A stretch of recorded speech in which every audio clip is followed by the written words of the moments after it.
nous sommes sortis d'entre les morts, nous sommes encore en vie. Et parce que Dieu nous donne la vie, nous le devons de pouvoir témoigner de lui au quotidien. Celui qui ne témoigne pas de Dieu un jour pêche véritablement.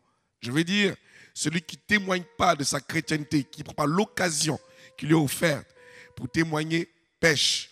Je ne dis pas de courir, de courir à tout vent pour dire, je dis à Seigneur, non, que celui qui te salue, que tu dis que Dieu te bénisse. Le fait de dire que Dieu te bénisse est un témoignage. Simplement, que Dieu te bénisse, que la grâce soit sur toi. C'est des mots qui sont certes fortuits, mais lorsque tu le dis, ça témoigne de ta chrétienté. Quand tu dis Dieu te bénisse, tu ne dis pas merci. On sait que par exemple, tu as même peur de dire que le Seigneur te bénisse. Quand tu vois quelqu'un, tu dis que la grâce soit sur ta vie et que le Seigneur te bénisse, que la faveur t'accompagne. En disant ce genre de choses, vous allez comprendre que vous allez voir que Christ dit que vous témoignez de lui. Mais si vous évitez de pouvoir dire à quelqu'un que la grâce soit sur ta vie, que Dieu t'accompagne, que le Seigneur t'accompagne, voilà, vous avez honte de dire ça, mais il aura honte de vous. Il faut toujours témoigner. Parce que vous ne savez pas à qui vous avez affaire. Peut-être quelqu'un aussi ne sait pas que vous êtes chrétien. Quand vous dites que Dieu te bénisse, il dit ah, Amen. Vous êtes chrétien aussi. Et puis c'est parti, la discussion est partie comme ça. Et c'est comme ça qu'on s'ouvre les brèches pour l'évangélisation. Et Dieu aujourd'hui nous parlera de garder quelque chose qu'on appelle la foi. Vous savez, nous sommes dessus, nous devons être dessus. Parce que c'est ce que l'ennemi combat. Il ne combat pas ta richesse. Il ne va jamais combattre ta santé. Il ne va jamais détruire ta maison. Ou non, non, non. Ce que le diable veut aujourd'hui, c'est détruire ta foi. Celui en qui tu crois l'énerve. Celui en qui tu as mis ta foi le fatigue. Vous savez, c'est pour ça que beaucoup on dit on est athée. L'athéisme, c'est le fait de ne croire à rien du tout. Mais visiblement, ils croient en eux-mêmes. C'est un gros paradoxal. C'est un gros paradoxe. C'est-à-dire qu'ils ne croient à rien, mais ils croient en eux-mêmes. Et si tu crois en rien, c'est que tu es rien. Parce que si tu ne crois pas en tout, si tu ne crois en rien, alors ne crois pas en toi. Et si tu crois en toi, c'est que tu as un problème d'athéisme. Tu vois? Donc je pense que tu n'es pas athée, mais tu refuses de croire que Jésus est Seigneur. C'est tout. Sinon, quelqu'un d'athée, il ne croit en rien, même à toi, en ton chien, à ta maison, à tout, à ton travail, à tes efforts, tu ne crois en rien. Si tu dis que tu es athée, alors tu es athée en rien. Tu es athée pour tout. Tu n'es pas athée pour une partie. Tu es athée à 100%. On est d'accord? Maintenant, on a le choix d'être athée. Lui qui dit athée, je suis athée. Amen. Il n'y a pas de problème. Mais moi-même, je ne crois pas en moi-même. Je suis un gars, un électron qui vole là. Je sais pas où je vais. Je n'ai pas de confiance en moi. Je n'ai aucun potentiel. Je n'ai rien qui prouve que j'existe. Ça, si tu crois que tu es comme ça, que Dieu te bénisse. Mais si tu crois que, par exemple, au-delà de l'athéisme, il existe un potentiel en toi, tu peux croire un peu en toi, croire à tes forces, croire que tu peux soulever ça, déplacer ceci, faire du bien à quelqu'un, honorer quelqu'un, bénir ton père, bénir ton époux, donner du bonheur à quelqu'un. Si tu crois que tu as les capacités de donner du bonheur à quelqu'un, alors c'est que tu peux croire en Jésus de Nazareth parce qu'il s'appelle le Dieu de l'amour. Dis amen à ça. Alléluia. Et l'amour est partagé à cause de tout ça. Vous voyez, c'est un peu ça. Et quand je discutais un jour avec un frère qui dit qu'il est athée, j'ai dit, bon, tu vois, soit tu as un problème de conscience, ça, ou bien tu es frustré depuis ton enfance, ou bien tu as un problème de rejet, et tu veux faire mal à quelqu'un que tu ne veux pas, que tu crois qu'il existe. Et tu as dit, Dieu est mauvais, donc je crois en lui, je ne le crois plus en lui. Mais Dieu n'est pas mauvais. Non. C'est nous qui nous sommes mal placés en fonction de lui. Voilà. Si nous plaçons en fonction de lui, bien, on va voir sa bonté. Il est plein de bonté, il est plein de joie. Celui que je vais vous annoncer est quelqu'un qui est plein d'amour, qui ne maudit pas, qui ne condamne pas. Quelqu'un qui ne flagelle pas, qui ne se réjouit pas de ton mal. Quelqu'un qui veut que tu prospères. Quelqu'un qui veut que tu sois en bonne santé. Quelqu'un qui veut que tu sois reconnu comme à ta juste valeur. Quelqu'un qui veut que tu jouisses de l'abondance qu'il a réservée pour ta vie.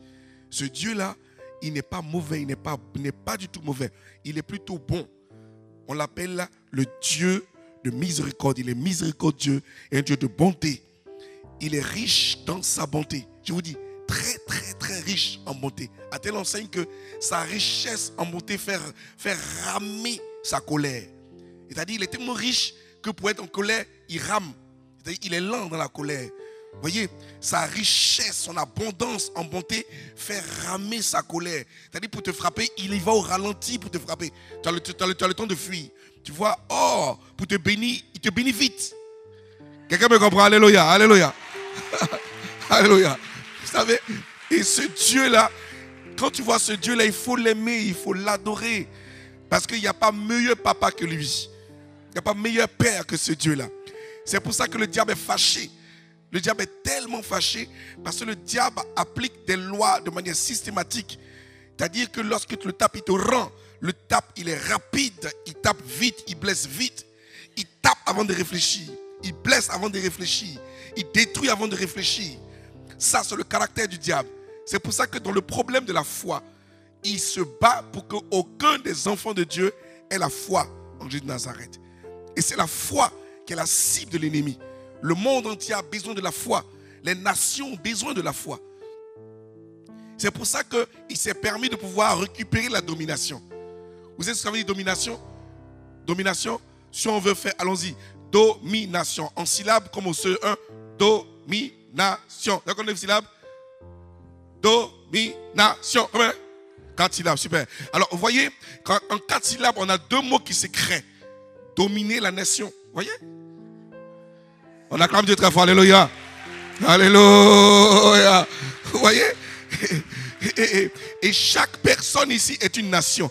Et c'est une nation qui crée un royaume. Vous savez, personne ne peut fonctionner seul dans la vie. On a besoin d'être une nation et fonctionner en royaume. Parce qu'une seule nation ne peut jamais fonctionner seule. C'est pour ça que les nations se mettent ensemble pour faire des réseaux, vous voyez, pour pouvoir mettre quelqu'un en embargo. Et quand tu es nation, tu es en embargo, tu as peur parce qu'on va te couper les vives. Tu es nation, mais tu es limité. Tu es nation, mais tu es pauvre. Tu es nation, mais tu parles à personne. Tu es nation, mais tu ne te suis pas toi-même.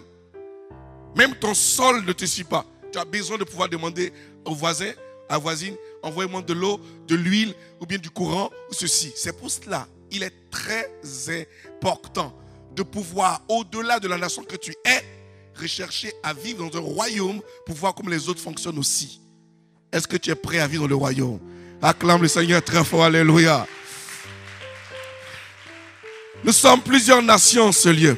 Nation française, nation ivoirienne, nation camerounaise, nation jamaïcaine, nation congolaise. Nation... Il y a tellement de nations. Et c'est toutes ces nations réunies qui forment le royaume. Alors le royaume est très important. C'est pour ça que le diable ne veut même pas que tu jouisses du royaume. Parce que c'est des personnes de foi qui vivent un royaume qu'on ne voit pas de manière apparente, mais dont on vit dans l'amour, dans l'interconnexion et dans la présence de Dieu. Oh my God. Si tu aimes le Seigneur, tu aimes le frère. Et tu aimes ton frère, c'est que tu aimes le Seigneur. Si tu veux, tu as besoin de quelque chose, ton frère peut t'aider. Vous voyez, c'est important de vivre dans un royaume pour qu'il y ait un partage mutuel. Nous partageons nos connaissances.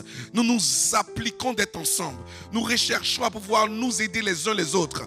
Au-delà de ce que nous sommes venus d'une seule famille, nous voulons aider aussi les autres familles. C'était la préfigure de la naissance des enfants d'Israël, c'est-à-dire les 12 tribus d'Israël. C'est vrai. 12. Ça faisait le royaume d'Israël. Vous voyez? Et chaque tribu était une nation. Et tous les 12 faisaient un royaume d'Israël. Et ça faisait fort. Au-delà de la nation de Joseph, la nation de Jacob, enfin d'Éphraïm, la nation de Juda, Dieu disait, le royaume d'Israël est fort et se présente. La foi.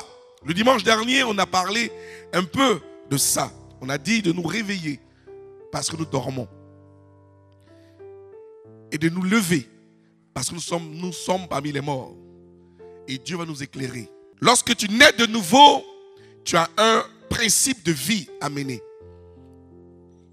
La nouvelle naissance, je n'ai pas encore mis dessus, mais c'est le fait de pouvoir naître d'eau et d'esprit. C'est-à-dire, tu es né d'eau et tu es né d'eau et d'esprit. Né de nouveau, connaître Jésus à nouveau. C'est-à-dire mourir et renaître encore. Tuer ta vie adamique et revenir à la vie en Christ. Ça, c'est être né de nouveau. Amen. Et lorsqu'on est de nouveau, on a un principe de vie à mener. Le plan de Dieu pour chacun de nous, c'est de pouvoir vivre la nouvelle naissance dans sa plénitude. Maintenant, nous allons rentrer dans notre chapitre qu'on appelle dans 1 Timothée 6, 12. 1 Timothée 6, 12. Ouais. Je lis la Bible dans le nom de Jésus. La Bible déclare: combat le bon combat de la foi. Saisis la vie éternelle à laquelle tu as été appelé et pour laquelle tu as fait une belle confession en présence d'un grand nombre de témoins. Verset 13. Amen. Il dit quoi? Il dit combat le quoi? Combat le bon combat de la... Vous savez comment j'aime lire la parole de Dieu? J'aime le lire dans toute sa littérature, avec tout ce qui va avec. Amen. Il dit combat le bon combat de la foi. Fils, combat le bon combat de la foi. Continue. Saisis la vie éternelle. Saisis quoi? La vie éternelle. Puis après il dit quoi? À laquelle tu as été appelé. Voilà. Et pour laquelle tu as fait une belle confession. Devant? En présence d'un grand nombre de témoins. Voilà. Vous voyez, Dieu nous demande de vivre la vie, de vivre le bon combat. Il dit, il faudrait que tu combattes le bon combat de la foi. Il faudrait que le combat que tu mènes soit légitime. Ceux pour lesquels on t'attaque, il faut bien répondre à ça. Tout à l'heure, avant de commencer, il dit que le diable ne combat à cause de ta foi. Pas ta voiture, pas ta maison, pas ton époux, mais ta foi. Si tu estimes que ce qu'on a touché touche ta foi, alors combat. Mais si ça ne touche pas ta foi, laisse le Seigneur faire le travail. Voyez? Laisse le Seigneur faire le travail. Ne te précipite même pas. Vous savez, on mène un combat inutile et ça nous épuise dans notre vie, ça nous fragilise dans notre vie chrétienne. Parce que le combat que tu mènes n'a pas touché ta foi. Ou du moins, tu as rattaché ta foi à ce qui est vain. C'est-à-dire que ça n'a pas de sens. Tu ne mets pas ta foi dans ta voiture, ta foi dans ton micro, mais ta foi en Jésus de Nazareth. Si on estime que ta foi est touchée, c'est que ton salut est en péril. D'accord? Alors, il te demande de mener le bon combat. On va lire encore un deuxième verset. 2 Corinthiens 5, verset 7.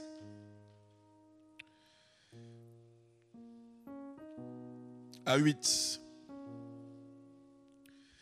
Il dit, car nous marchons par la foi et non par la vue. Nous sommes pleins de confiance et nous aimons mieux quitter ce corps et demeurer auprès du Seigneur. Voici 2 livres sur lesquels nous allons tourner et travailler sur la vie de foi. Je pouvais parler depuis 2 mois, nous parlons de la vie de foi. Comment vivre la foi. Comment manifester une foi au quotidien et garder notre foi. Vous savez, lorsque tu n'arrives pas à garder ta foi, c'est que ton salut est très, très, très, très compliqué. Si nous sommes là, c'est pour notre salut. C'est ni pour pouvoir visiblement admirer quoi que ce soit ici, mais c'est pour ton salut. Garantis ton salut. Et le salut a au moins quasiment 6 critères. Je veux dire, le salut regorge, comme on dit par exemple, le salut englobe au moins 6 caractères de protection. Le salut est caractérisé par ta guérison totale. Guérison corps, âme, esprit. Le salut est caractérisé par ta sérénité. C'est-à-dire tu n'as pas peur et tu es serein. Ta foi est là. Le salut est caractérisé par ta sécurité. C'est-à-dire qu'aujourd'hui, tout peut arriver à gauche, à droite, mais rien ne te touche. Que 1000 tombent à ta gauche, 10 000 à ta droite ne sera jamais atteint. Le salut est caractérisé par ta délivrance, c'est-à-dire que tu n'es plus sourd, tu n'es plus en captivité, parce que le salut habite en toi. Vous voyez, Ce salut est caractérisé par ta richesse, parce qu'il te donne la prospérité. Quelqu'un qui est salut, qui a son salut assuré, il a la prospérité, il a ça en abondance. C'est ce que Jean chapitre 10 dit. Il dit, le diable vient pour voler, détruire, égorger, mais lui, Jésus, il vient pour donner la vie, et la vie en abondance. Mais à ceux qui ont le salut. Alléluia. Et ça, il caractérise un peu tout ça. Donc quand on parle de salut, ce n'est pas un vain mot. Si tu as le salut, tu dois être sereine. Tu as le salut, tu dois être en sécurité. Tu as le salut, tu dois être délivré. Tu as le salut, tu dois avoir une richesse, une prospérité. Et tu as le salut, alors la paix doit être en toi. Le shalom de Dieu règne. Le salut dégage toutes ces choses-là. Et lorsque nous n'avons pas la foi, notre salut est perturbé, est dérangé. C'est vraiment dérangé. C'est pour ça qu'on ne doit pas mener un combat inutile. Le diable est très rusé et très malin. Le diable, pour t'avoir, il sait que tu es là, tu es au bon moment, tu es au bon endroit, mais il va faire tout pour te faire sortir, pour t'avoir. Alors, quelle est sa tactique? Il tape quelqu'un à qui tu es en relation, où tu sens que, il sait que tu es attaché à cette personne, mais qui n'est pas à ton endroit. Il frappe quelqu'un dehors, et lorsque tu sors pour aller régler le problème, alors lui t'attaque là-bas. Tu n'as pas compris? L'ennemi est stratège, malin, rusé, en même temps il est idiot. En même temps, l'ennemi, il t'a dit, c'est pas en fait que Dieu nous révèle sa tactique. Et ça, il est idiot. Voyez, pour t'avoir, il te fait sortir de la maison. Mais il ne sait pas que tu as le salut. Il t'appelle la sérénité. Et on t'a dit, il y a danger à Clignancourt. Ton fils est renversé. Tu dis, Seigneur, je t'en supplie, tends ta main. Oh, est-ce que tu parles à quelqu'un? Alléluia. Oh, alléluia. Alléluia. Alléluia. Le diable a l'estrade pour te faire sortir. Il a mis des gens dehors pour t'accidenter, pour te taper. Tout ce qu'il veut, c'est te perturber puis sortir de là. Tu étais en jeûne et prière. Une nouvelle te fait sortir du jeûne juste pour t'abattre. Or, il ne sait pas que le salut habite en toi. Il ne sait pas que la sérénité est en toi. Que la sécurité est en toi. Il ne sait pas ça. C'est pour ça que lorsqu'il fait une fois que tu ne sors pas et que tu tentes, il dit, Seigneur, que tes anges opèrent. J'emmène tes anges en mission. Et c'est l'une des pièces maîtresses du salut. Le ministère des anges. Oui, c'est l'une des pièces maîtresses. Lorsque tu es sur place et qu'on te fatigue et tu emmènes tes anges en mission, ça fatigue le diable. Il dit, mais il faut sortir. Il dit, non, le Seigneur prend le contrôle. Alléluia. Et ça fatigue le diable. Tu n'es pas perturbé. Or, il avait résolu de te détruire. Il te fragilisait par des nouvelles nouvelles. Mais non. Or, la foi, les mauvaises nouvelles sont des ennemis de la foi. Les mauvaises nouvelles sont les ennemis de la foi. Il dit, la foi vient quoi? De ce qu'on entend. Et ce qu'on entend vient d'où? Ça ne vient pas des fausses nouvelles. Ça vient de la bonne nouvelle. Maintenant, en le remplaçant par la parole de Dieu par l'évangile. La foi, ou bien par la bonne nouvelle. La foi vient de ce qu'on entend. Et ce qu'on entend vient de la bonne nouvelle. Or, toi, ta foi vient de ce qu'on entend. Ton entend vient de quelqu'un mort. Ils vont détruire les gens là-bas. Et du coup, en sortant, ça te fragilise l'esprit. Ne panique jamais devant une situation. Sois sereine et serein. Quelle que soit la nouvelle, sois serein et sereine. Quel que soit ce qu'on va dire, reste ferme sur ta décision parce que tu sais en qui tu as cru. Ton Rédempteur est vivant. Il se lèvera le jour de ta détresse. Et lorsqu'il va annoncer des choses, toi tu es ferme et tu ne discutes pas parce que Dieu se lèvera pour ta vie. Sois sereine. Quand tu annonces que ton compte sera fermé, tu dis que Dieu te bénisse. Quand tu annonces que tu en découvert, tu dis Alléluia. Quand tu annonces que les huissiers ramènent, tu dis oh ha sharabaot, ibaba kandaya. Tout ce que tu dis, bénis Dieu. Alléluia. Parce que tu sais que ton Rédempteur est vivant. Et il se lèvera le jour de ta détresse. Et c'est Dieu qui fait ces choses. La peur ouvre tes portes. La peur te te fragilise. La peur détruit ta vie. La peur ouvre des portes et donne accès au diable. Parce qu'il y a un sens interdit qui est collé sur ton front. Sens interdit aux démons. Je parle de toi. Oui, je parle de toi qui m'écoute. Je parle de toi. Je parle de toi comme ça. Il y a un sens interdit ici. Et aucun démon ne peut accéder à ta vie. Tout ce qu'il veut, il dit arrache ça, il va rentrer. Et pour arracher ça, c'est la peur. Que la peur ne t'effraie pas. Ce pays est un pays où on effraie tous les jours. La France, tu rigoles. Ils sont premiers pour effrayer. Monsieur, voici le courrier. Si vous ne payez pas ça dans 48 heures, on vient fermer votre maison. Tu attends, ils ne viennent pas. Mais où ils sont où? C'est comme ça la peur.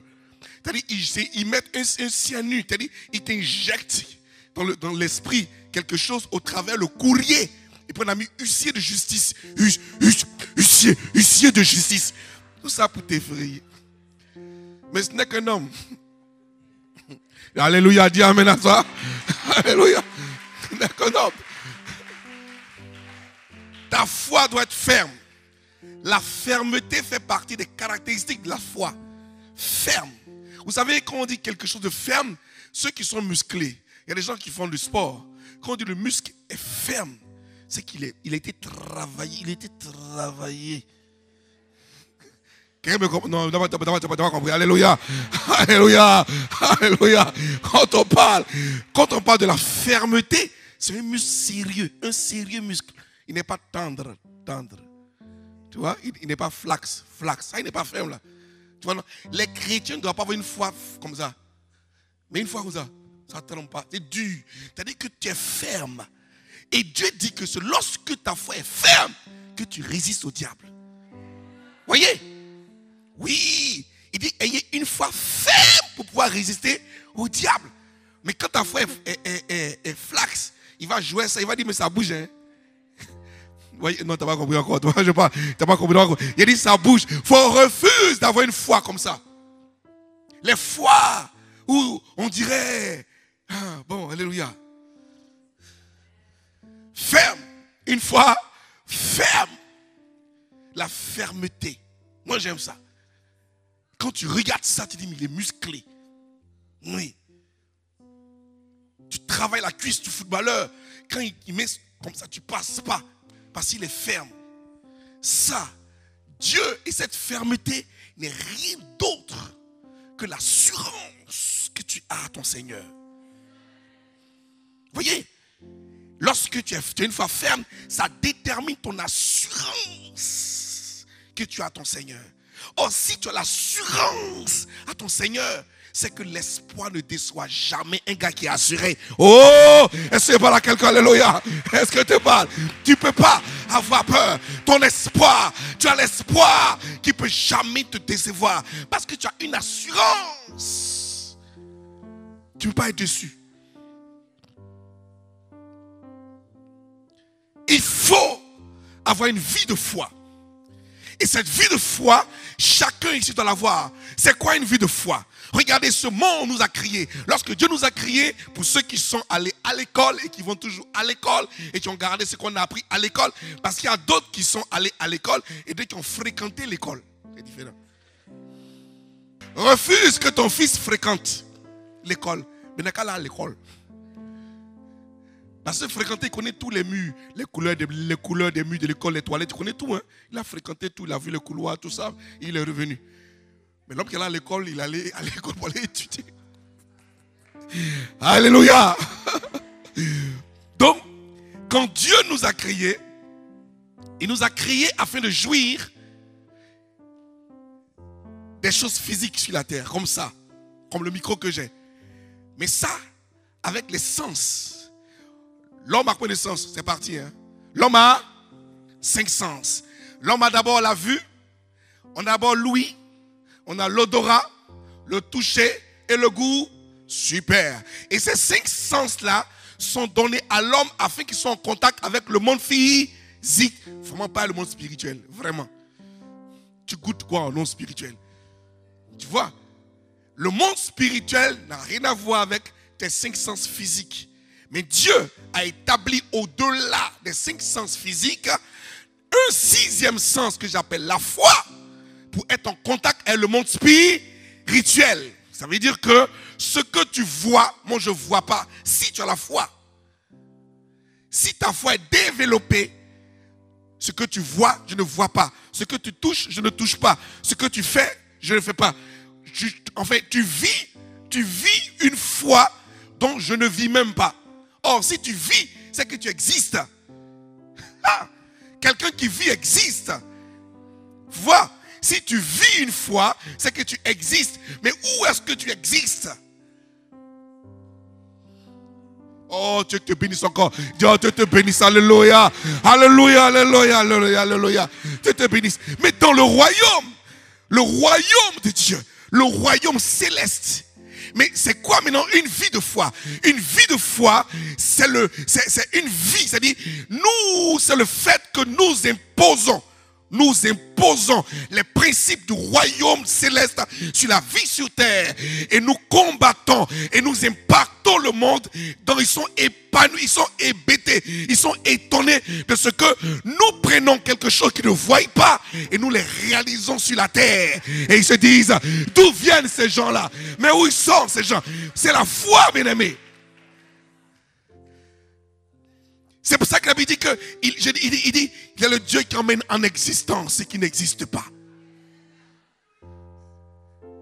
Mais pourquoi il peut dire j'emmène en existence ce qui n'existe pas? C'était où? Ça n'existait pas dans ce monde physique. Mais dans le monde où je vis avec ma foi, ça existe. Oh, oh, oh, oh. C'est pour ça que je prends ce qui existe dans la foi et je l'amène ici-bas pour que nous puissions jouir ensemble de ça. Ce que je vois, tu ne vois pas. Parce que ma foi est supérieure à ta foi. Une vie de foi. N'ayez pas peur, parce que la peur nous emmène de vivre le royaume. N'ayez pas peur, parce que la peur nous emmène de vivre la vie de foi. La foi nous emmène à pouvoir nous surestimer. Vous savez, les gens qui se sous-estiment, c'est des gens qui n'ont pas la foi. Viens faire ça. Moi, il ne peut pas. Oh. Pourquoi? Est-ce qu'il peut?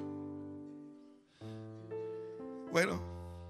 Mais tu vas avoir ton permis. Toi, aujourd'hui, il faut que cette année-là, tu vas conduire. Moi. Mon vieux, c'est que Dieu va venir vite. Oh.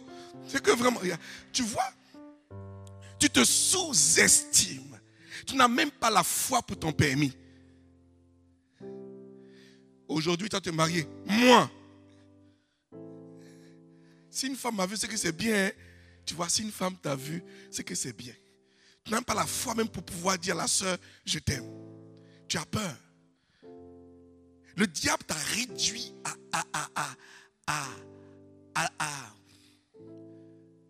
un résidu inférieur à ton résidu. C'est-à-dire ton résidu, c'est-à-dire ta bouillie, ce que tu n'aimes pas là. Le diable t'a réduit même en bas de ça. Tu ne crois même plus en toi-même. Tu n'as même plus foi en toi-même. Ce que tes défis de l'enfance, tes défis scolaires, tes défis universitaires, tu sais, tu as même peur de continuer. Toi qui avais une vision, toi qui avais un défi à relever, toi qui avais une foi, tu dis, moi je vais devenir ceci. Aujourd'hui, ils ont volé ta vision, ils ont volé tes défis, ils ont volé tes ambitions. Qu'est-ce qui s'est bien passé? Où tu es rentré? Mais Dieu dit, réveille-toi parce que tu dors. Mais relève-toi parmi les morts. Tu as décidé d'être la première de ta maison. Mais sois la première. Ce n'est pas de l'orgueil. Ce n'est pas aussi de la prétention. C'est de l'assurance. De l'assurance. L'assurance. C'est de l'assurance. Une personne qui vit doit avoir de l'assurance. Parce que tant que tu as l'espoir, tu as la vie. Tant que tu as la vie et tu as l'espoir. Et l'assurance de ton salut. Et l'assurance de ta sérénité. Et l'assurance de ta délivrance. Et l'assurance de ta protection. Et l'assurance de ta prospérité. Et l'assurance de l'intervention du ministère des anges dans ta vie.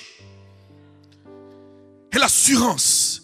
Quelqu'un qui vit sans assurance, il est vendu. Tu ne peux pas avoir la foi et te sous-estimer. Tu es trop beau. Vous êtes tous belles, toutes belles. Il n'y a pas une qui est vilaine ici.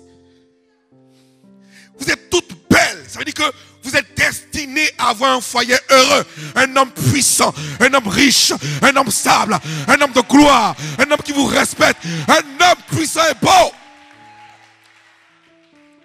Vous êtes condamnés. Vous êtes condamnés à vivre un mariage heureux.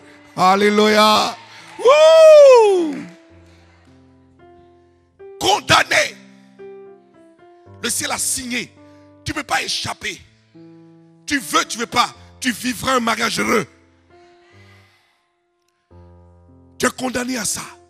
Non, mais qu'est-ce qui se passe? Je ne pense pas. Je suis un peu trop vieux, je suis un peu trop vieille. J'ai atteint les 40 ans, j'ai atteint les 45 ans, j'ai atteint les 35 ans. J'ai dit ici à quelqu'un ici, celui qui a 45 ans, ton 46 ans t'attend. L'homme de 46 ans t'attend. La femme de 46 ans t'attend. Tu n'as encore rien vu. La personne à l'aéroport arrive. Ton mari est à Charles de Gaulle, il arrive. Ta femme est à Charles de Gaulle, elle arrive. Vous savez qu'une femme est créée vous savez que la femme est créée à cause des hommes. Une femme est créée à cause d'un homme qui existe. Oui. Vous voyez qu'une femme s'est créée comme ça. Dieu, pas vous. Hein? Pour qu'une femme arrive, c'est que l'homme l'a dévancée.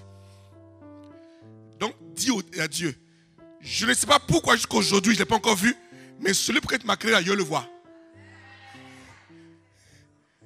Parce que c'est un principe, c'est dans le ciel. C'est comme ça, c'est. Je ne sais pas ce qui se passe. Je ne t'ai pas demandé de me créer. Crée les hommes. Fais un royaume d'hommes. Mais si moi, en tant que femme, je suis venu, certainement le frère est là. Alors, où il est là? J'attire son esprit qui vient me trouver.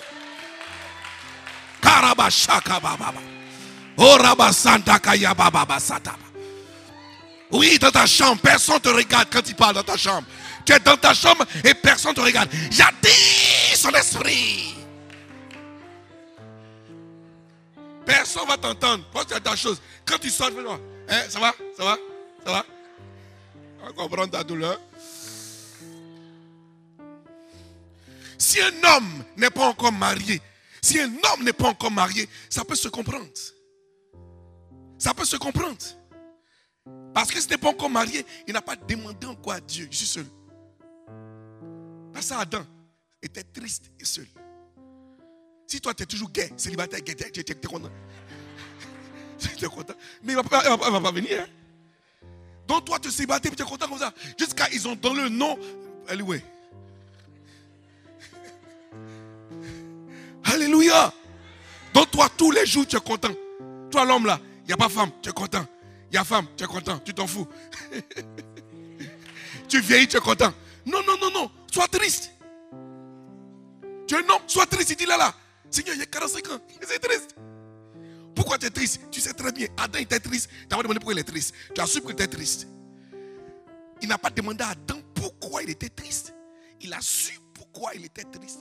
Moi, je suis triste, alors tu dois savoir pourquoi je suis triste. Alors crée là. C'est pour ça que ça vous choque.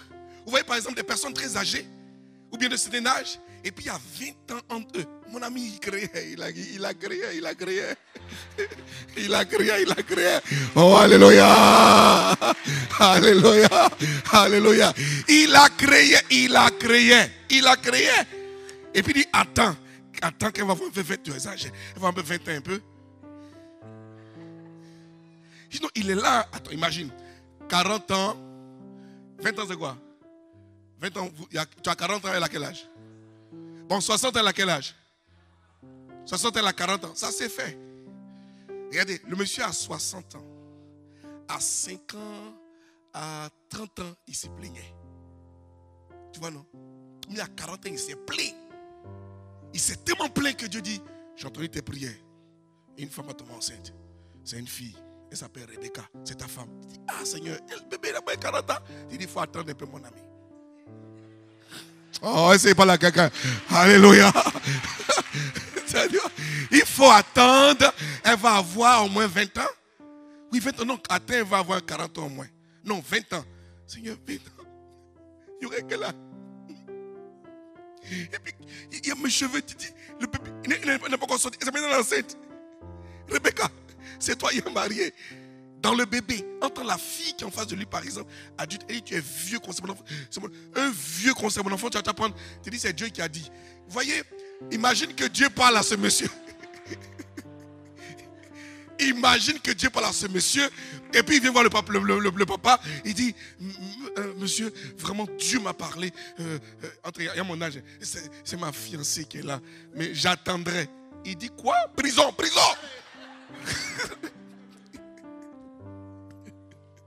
Le père t'envoie en prison direct. Il veut museler ta foi. Tu dis, même en prison, ma foi ne sera pas muselée. Je dis, c'est Dieu que je cherche. Je vais la marier. Alléluia. Ta foi peut t'emmener à faire des choses extraordinaires. Et ça, il est important que tu puisses cultiver ta foi. Vous savez, aujourd'hui, les gens vivent.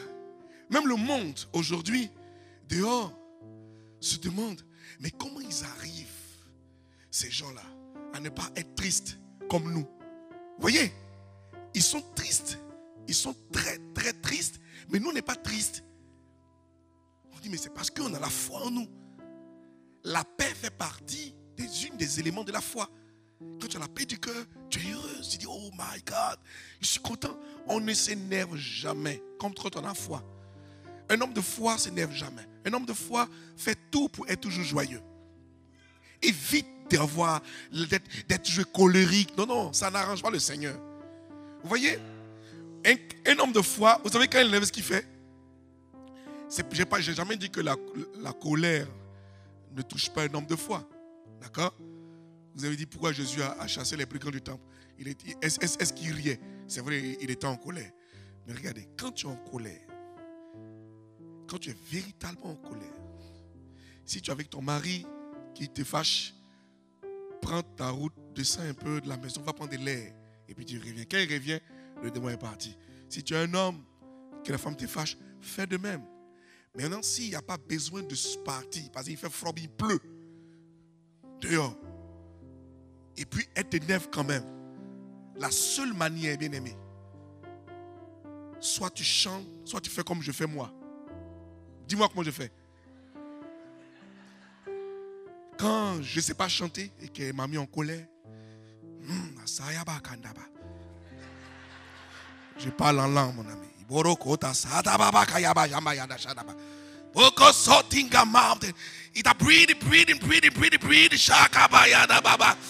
Oh, oh. Il faut que la colère parte, mon ami. Il faut que la colère parte. Alléluia. Tu as dit parle en langue et la colère va partir, mon ami. Sinon, ça t'énerve. Il m'a yangara chanta baba baba. Okosoko yonda shanka baba baba. Tu dis, tu as ta chance qu'il parle en langue, sinon c'est dangereux ce que je te disais. Et ça, c'est comme ça. Parle. Il faut toujours parler en langue. Est-ce qu'on peut acclamer le Seigneur?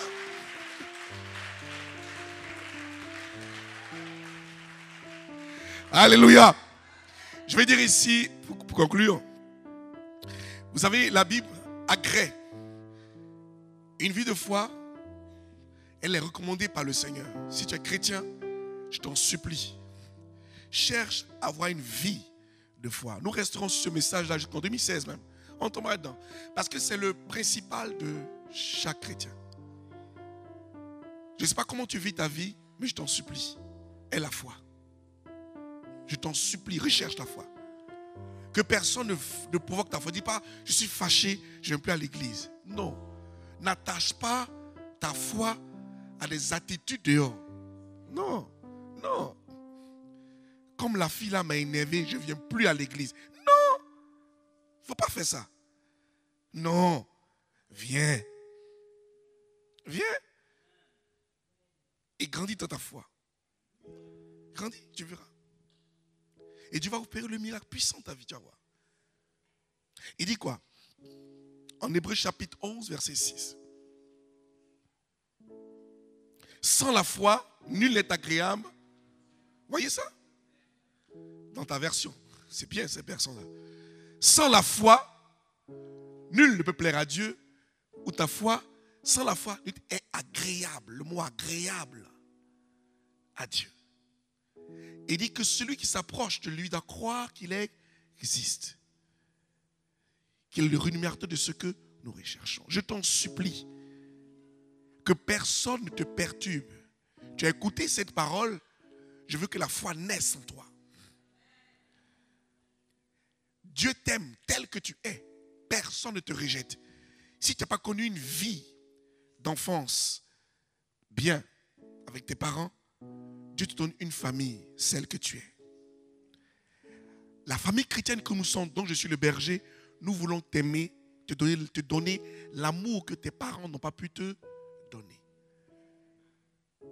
C'est pour ça qu'il existe des pères de nations, des pères spirituels et des pères biologiques. Toi, père. Si ta nation, si tu es en exil, que tu appelles ton père de nation, va en exil. Si là-bas encore ton père biologique t'a jeté, viens voir ton père spirituel. Alors ton père soit te donner l'amour que tu n'as pas reçu. Je vais essuyer tes larmes. Je t'en supplie que ce message-là ne tombe pas sur une terre épineuse, sur une terre pleine de gravier, mais une très bonne terre. Pour que tu puisses revoir un peu la vie de foi. Je vous ai dit que nous tous ici, là, on a 5 sens. La différence en vous et certaines personnes, sauf que d'autres ont développé un 6e sens, qu'on appelle la foi, qui se développe, qui grandit. Vous savez, elle a 4 niveaux. Elle peut être faible, elle peut être forte, elle peut être petite et elle peut être grande. Mais sauf que les 4 sections-là se rapprochent les unes des autres et grandissent en fonction. Une fois faible, ne t'arrange pas. Une fois forte, peut t'arranger. Une fois grande, peut t'arranger. Mais si elle n'est pas forte, elle ne peut pas t'arranger. Donc il faut avoir une foi forte et grande. Ou bien grande et forte. Vous voyez? C'est un peu comme ça. Dieu va nous emmener à comprendre ça petit à petit. Ta chrétienté est basée sur ta foi. On dit ma soeur dans la foi. On n'est pas ma soeur. J'aime dire ma soeur en Christ. Ma soeur dans la foi. C'est vrai, ma soeur en Christ. Ma soeur dans la foi. Quand tu dis par exemple, quelqu'un a mon frère dans la foi, il s'appelle Koné. Mon frère dans la foi, Koné. Il sait de quoi on parle. On parle d'une foi. Ça s'arrête là. C'est mon frère en Christ, c'est une discrimination directe avec quelqu'un, par exemple, voilà, qui n'est pas chrétien. Or, il croit en Dieu. Vous voyez? Et la Bible dit que si tu crois en Dieu, si tu crois au Fils, ben si tu as vu le Fils, c'est que tu as vu le Père. Donc, les gars se contredisent eux-mêmes. Moi, là, je crois en Dieu. Hein? Moi, c'est en Dieu, je crois. Moi, je ne crois pas en Jésus, en Dieu. Mais dis quoi? Tu as vu Dieu une fois. Mais moi, si tu m'as vu là, tu as vu le Père. Vous voyez? Le dimanche passé, je disais que si tu as vu Dieu dans le Nouveau Testament, tu vas mourir. Parce qu'il disait, si tu vois Dieu dans l'Ancien Testament, tu vas mourir. Parce qu'il ne se présentait pas aux hommes. Il s'est seulement présenté à Moïse, mais de dos. Mais dans le Nouveau Testament, il s'est présenté aux hommes au travers de son Fils. Quelqu'un me comprend? C'est pour ça qu'il dit que Jésus dit, mais si tu m'as vu, c'est que tu as vu le Père. N'aie pas peur. Le Père et moi, on fait un. C'est pour ça que cherche à me voir. Vois-moi. Si tu me vois, tu es béni. Si tu m'as, tu as le Père. C'est pour ça qu'il dit dans Jean 15, 7. Il dit quoi? Il dit, si tes paroles demeurent en moi, que tu demeures aussi, que je demeure en toi, demande-moi tout ce que tu veux, je te donnerai. Cela te sera donné parce que j'habite en toi. Il y a des personnes ici que Dieu a bénies véritablement. Parce que c'est des personnes de foi. Pourquoi? Parce que le diable vous attaque sur votre foi. Pourquoi il n'attaque pas ton papa, tes enfants? Mais c'est ta foi, il attaque. C'est parce que tu es béni de Dieu. Le diable t'attaque sur ta foi. Si tu sens que ta foi est balance, automatiquement c'est que Dieu t'aime. C'est que Dieu, tu as un choix de Dieu. Tu as un choix de Dieu. C'est pour ça que ne te laisse pas abattre par tout ce qui se passe autour. Mais accroche-toi à Jésus de Nazareth.